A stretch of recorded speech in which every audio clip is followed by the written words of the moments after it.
The old music box factory had been abandoned for years on the outskirts of the Swiss mountain town, with paint curling at the edges of its dingy gray and yellow walls. It was the perfect hiding place for the young French mother and her 8-year-old daughter at the heart of Operation Lima, an international child abduction plot planned and funded by a French group with echoes of the far-right extremist movement QAnon.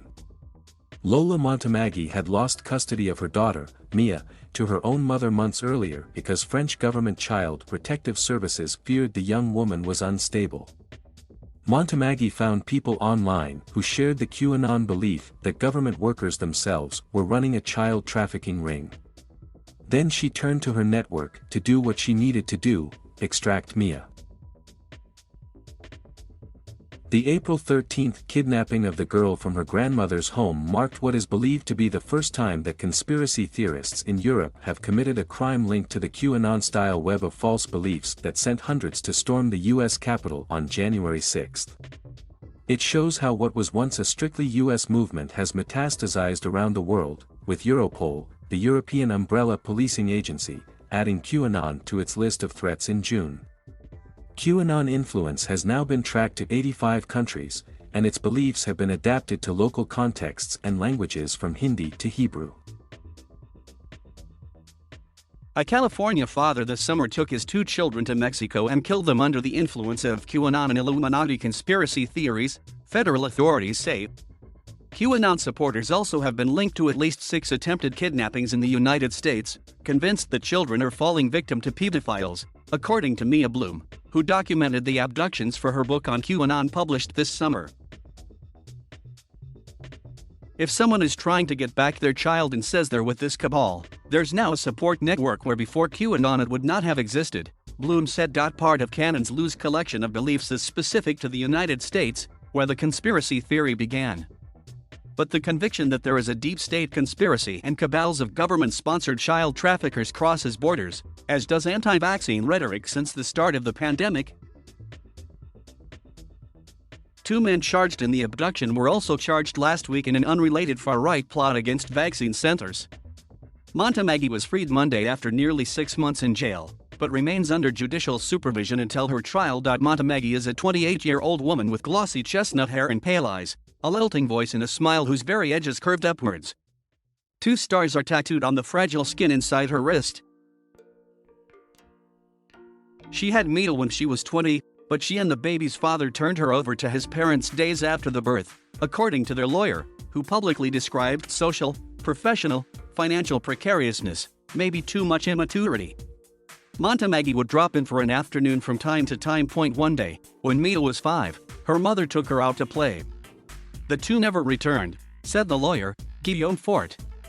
It was a year before Montemaggi sent word about the child, Fort said. By then, Montemaggi had joined France's 2018 anti-government Yellow Vest movement, according to people who spent time with her in protests, all wearing the group's iconic fluorescent safety vests. In November 2019, Montemaggi turned 27. She was not celebrating today. On my birthday, I am disgusted, she wrote in a Facebook post on November 12, 2019. Since I awoke, this famous awakening is hard, digesting all that I have learned, all that the TV and the politicians hide from us, all these lies. It's not easy. Over the course of the next year, as France entered one of the world's strictest coronavirus lockdowns, Montemaggi's world grew progressively darker.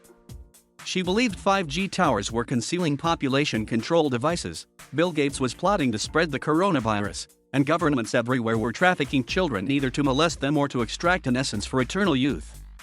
She pulled Mia out of school.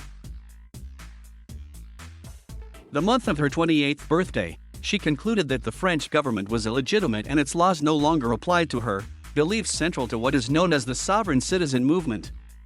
Like QAnon, the sovereign citizen movement started in the US, and its followers are anti-government extremists who believe that they don't have to answer to government authorities, including courts and law enforcement. She urged others to join her and enlisted in a Telegram group for sovereign citizens in the Lorraine region.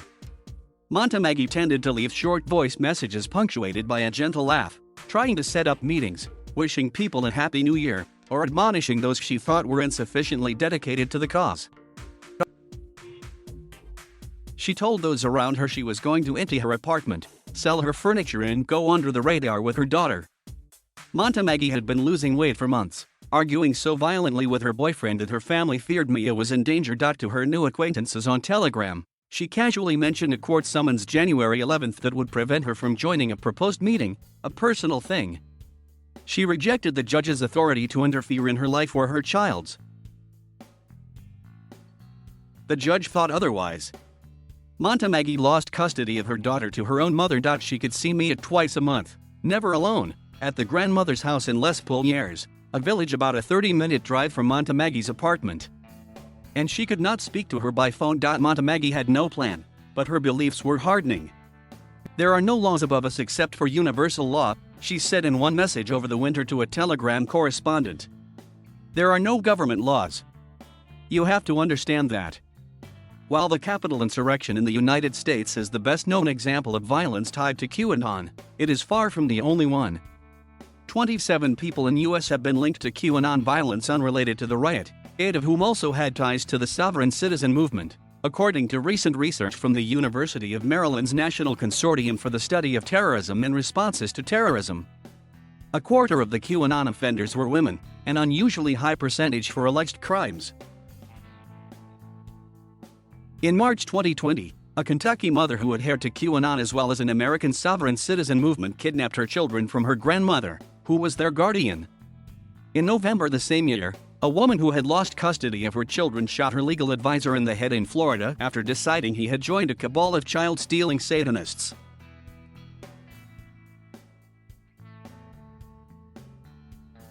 Thank you for watching. Please subscribe.